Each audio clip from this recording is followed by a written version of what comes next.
উনি ভাই প্রশ্ন করেছেন যে হুজুর জিলহজের প্রথম 10 দিনের কিছু আমল সম্পর্কে আমাদেরকে একটু জানাবেন।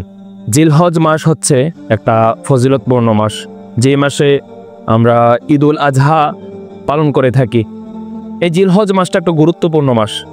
রাসূল সাল্লাল্লাহু আলাইহি ওয়াসাল্লাম বলেছেন, তোমরা যারা কুরবানি করবে, আল্লাহর রাস্তায় কুরবানি করার নিয়ত করেছ, তারা জিলহজের যখন চাঁদ উঠবে আকাশে ওই দিন থেকে শুরু করে 10 জিলহজ পর্যন্ত তোমাদের মাথার চুল এবং হাতের নখ কাটা থেকে বিরত থাকো এবং তোমরা এই জিলহজ মাসে বেশি বেশি করে সম পালন করো।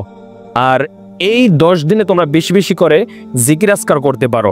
রাসূল সাল্লাল্লাহু আলাইহি ওয়াসাল্লাম বলেছেন, 9 জিলহজ ফজর থেকে 13 জিলহজ আসর পর্যন্ত একটা তাকবীর পাঠ করবেন। তাকবীরটা হচ্ছে আল্লাহু আকবার, আল্লাহু আকবার, লা ইলাহা ইল্লাল্লাহ, আল্লাহু আকবার, আল্লাহু আকবার, ওয়ালিল্লাহিল হামদ। এই তাকবীরটা সকল মুসলিম ভাই এবং বোন প্রত্যেক 5 ওয়াক্ত নামাজের পর পর এই তাকবীরটা পাঠ করবেন, 3 বার, 5 বার, 7 বার, যে যতবার পারেন, এবং হাঁটতে বসতে তাকবীরগুলো পাঠ করবেন।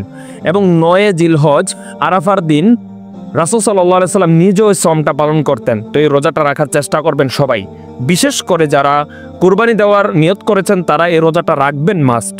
এবং এই 10 দিন ইবাদতের মধ্যে থাকবেন এবং যারা কুরবানি দিবেন আল্লাহ তাআলার সন্তুষ্টি কামনা করবেন, যেন আল্লাহ রাব্বুল আলামিন আপনাদের উপর রাজি খুশি হয় এবং আপনি যে পশুটা কুরবানি করবেন এই কুরবানিটা যেন আল্লাহ রাব্বুল আলামিনের দরবারে কবুল হয়, গ্রহণযোগ্য হয়।